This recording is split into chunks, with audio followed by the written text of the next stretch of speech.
ஒன்று போடுவானே, அந்த மாதிரி எல்லாரும் போய் சோத்திரம் சோத்திரம் சோத்திரம் ஆர்ப்பரிக்கிறான், அலறான், கத்துறான், மதில் இடிஞ்சு விழுது. ஏன்னா கும்பலாக போனால் ஒரு பவர், ஒரு வெயிட்டு. அந்த காலத்தில் இந்த காலம் மாதிரி தான்.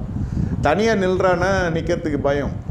ஒவ்வொரு கோத்திரமும் போய் உனக்கு இந்த இடம் அலாட் பண்ணியிருக்கு, அங்கே இருக்கணும், அடிச்சு விரட்டிட்டு நீ எடுத்துக்கோனாக்கா, இது என்ன வம்பாக இருக்குது. நான் சும்மா அப்படி கும்பலில் போகிறது.